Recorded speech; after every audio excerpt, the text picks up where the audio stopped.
And now chapter 23, Devahuti's Lamentation.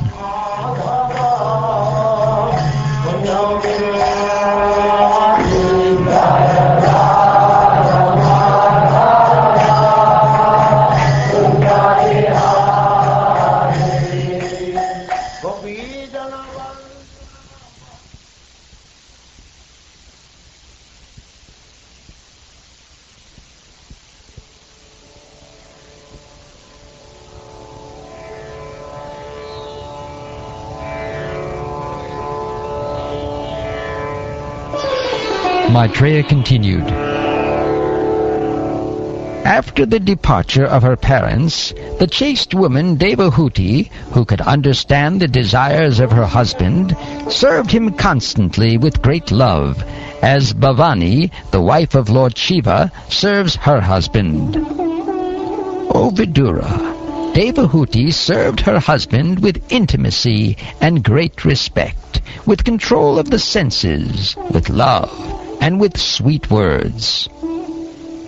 Working sanely and diligently, she pleased her very powerful husband, giving up all lust, pride, envy, greed, sinful activities, and vanity. The daughter of Manu, who was fully devoted to her husband, looked upon him as greater even than Providence. Thus she expected great blessings from him. Having served him for a long time, she grew weak and emaciated due to her religious observances. Seeing her condition, Kardama, the foremost of celestial sages, was overcome with compassion and spoke to her in a voice choked with great love. Kardama Muni said, O respectful daughter of Svayambhuva Manu, today I am very much pleased with you for your great devotion and most excellent loving service. Since the body is so dear to embodied beings, I am astonished that you have neglected your own body to use it on my behalf. I have achieved the blessings of the Lord in discharging my own religious life of austerity, meditation, and Krishna consciousness. Although you have not yet experienced these achievements, which are free from fear and lamentation, I shall offer them all to you, because you are engaged in my service. Now just look at them. I am giving you the transcendental vision to see how nice they are. What is the use of enjoyments other than the Lord's grace?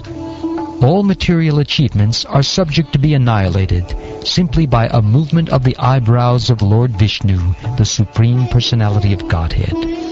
By your principles of devotion to your husband, you have achieved and can enjoy transcendental gifts very rarely obtained by persons proud of aristocracy and material possessions.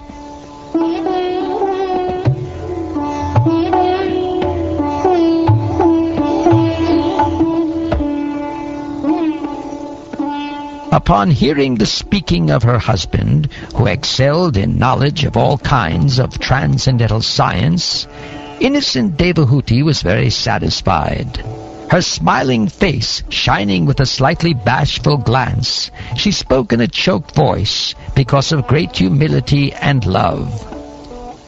Sri Devahuti said, My dear husband, O best of Brahmins, I know that you have achieved perfection and are the master of all the infallible mystic powers, because you are under the protection of Yogamaya, the transcendental nature.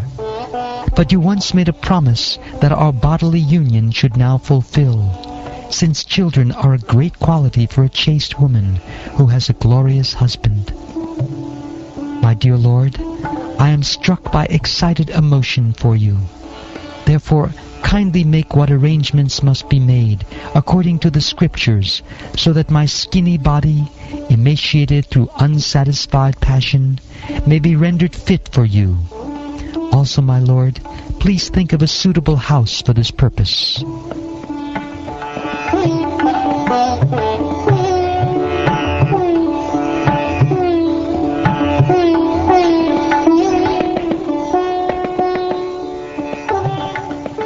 Mayura. Seeking to please his beloved wife, the sage Kardama exercised his yogic power and instantly produced an aerial mansion that could travel at his will. It was a wonderful structure, bedecked with all sorts of jewels, adorned with pillars of precious stones, and capable of yielding whatever one desired. It was equipped with every form of furniture and wealth, which tended to increase in the course of time. The castle was fully equipped with all necessary paraphernalia, and it was pleasing in all seasons. It was decorated all around with flags, festoons, and artistic work of variegated colors. It was further embellished with wreaths of charming flowers that attracted sweetly humming bees, and with tapestries of linen, silk, and various other fabrics. The palace looked charming, with beds, couches, fans, and seats, all separately arranged in 7 stories. Its beauty was enhanced by artistic engravings here and there on the walls.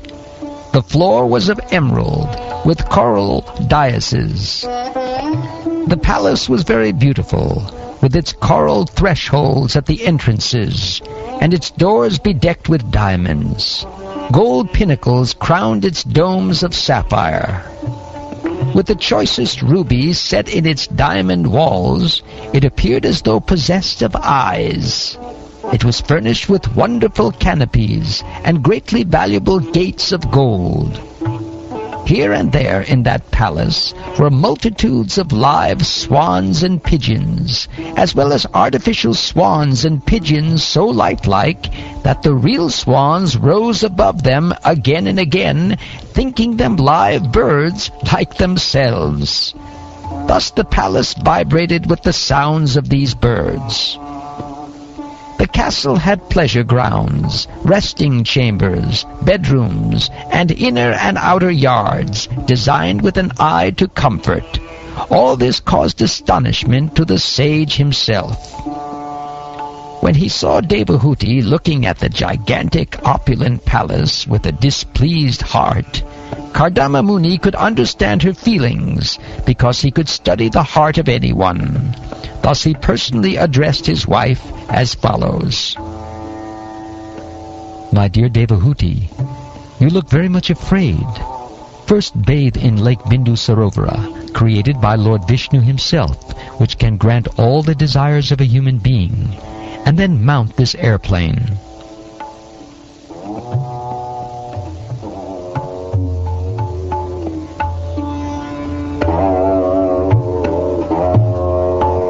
The lotus-eyed Devahuti accepted the order of her husband.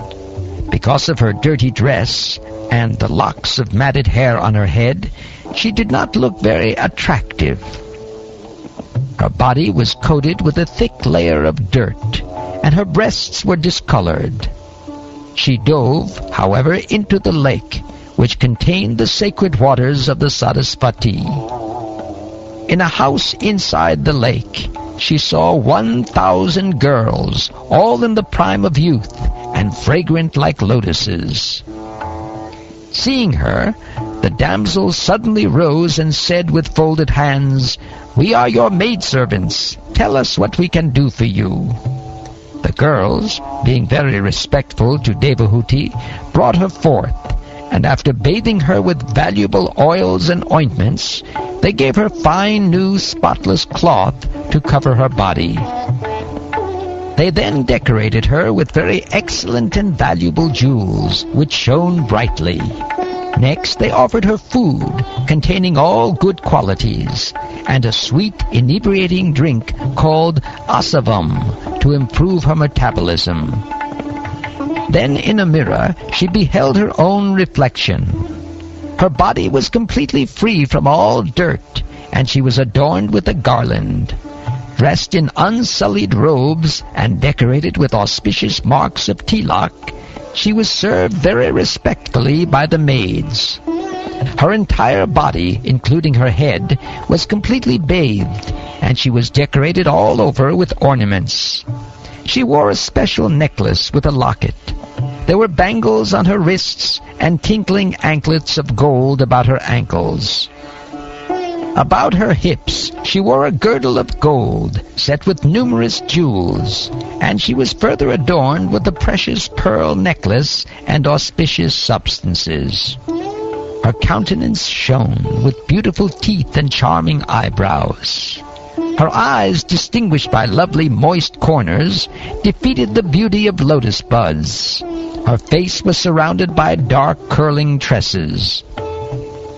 When she thought of her great husband, the best of the sages, Kardama Muni, who was very dear to her, she, along with all the maidservants, at once appeared where he was. She was amazed to find herself surrounded by 1,000 maids in the presence of her husband, and to witness his yogic power. The sage could see that Devahuti had washed herself clean and was shining forth, as though no longer his former wife. She had regained her own original beauty as the daughter of a prince. Dressed in excellent robes, her charming breasts duly girded, she was waited upon by 1,000 Gandharva girls. O destroyer of the enemy, his fondness for her grew, and he placed her on the aerial mansion. Though seemingly attached to his beloved consort while served by the Gandharva girls, the sage did not lose his glory, which was mastery over his self. In the aerial mansion, Kardama Muni, with his consort, shone as charmingly as the moon in the midst of the stars in the sky, which causes rows of lilies to open in ponds at night. In that aerial mansion, he traveled to the pleasure valleys of Mount Meru, which were rendered all the more beautiful by cool, gentle, fragrant breezes that stimulated passion. In these valleys, the treasurer of the gods, Kuvera, surrounded by beautiful women and praised by the Siddhas, generally enjoys pleasure. Kardama Muni, also surrounded by the beautiful damsels and his wife, went there and enjoyed for many, many years. Satisfied by his wife, he enjoyed in that aerial mansion not only on Mount Meru, but in different gardens known as Vaishrambaka, Surasana, Nandana, Pushpabhadraka, Chaitra-ratya, and by the Manasa Sarovara lake.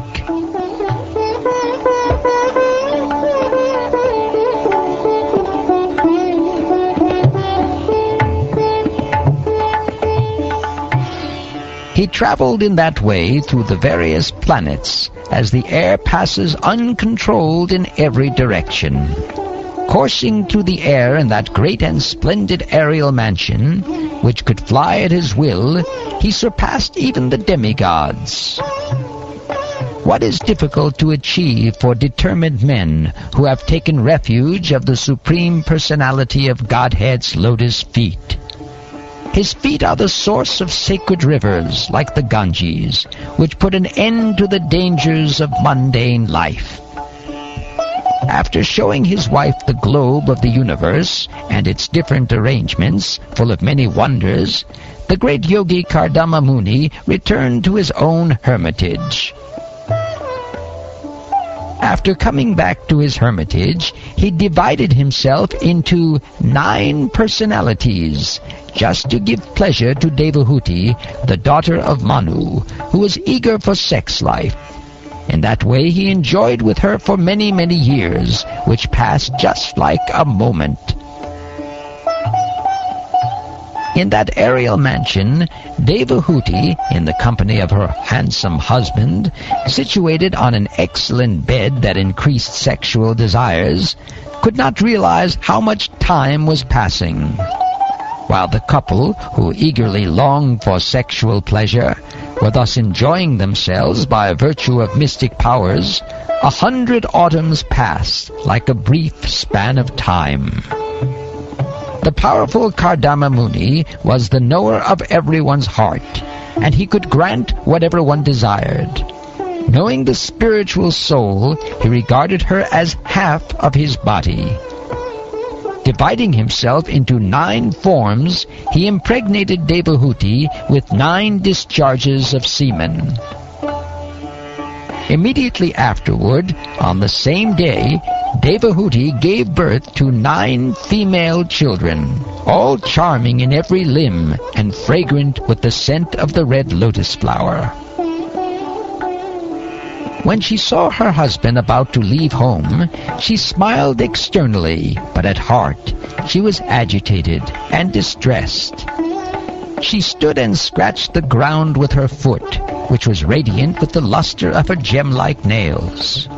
Her head bent down, she spoke in slow yet charming accents, suppressing her tears.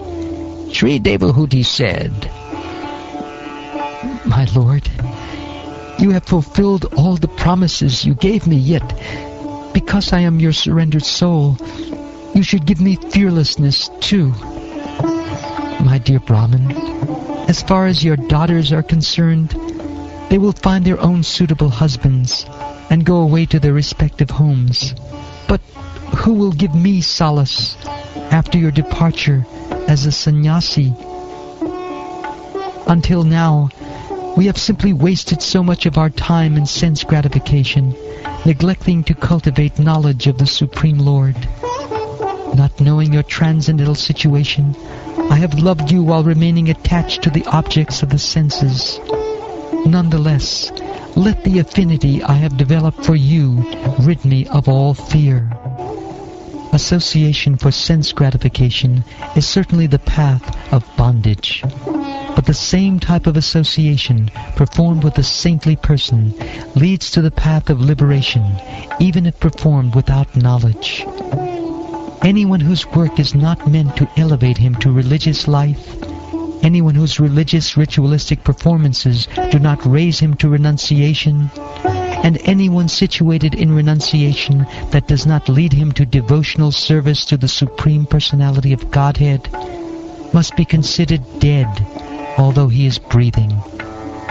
My lord, surely I have been solidly cheated by the insurmountable illusory energy of the Supreme Personality of Godhead. For in spite of having obtained your association, which gives liberation from material bondage, I did not seek such liberation.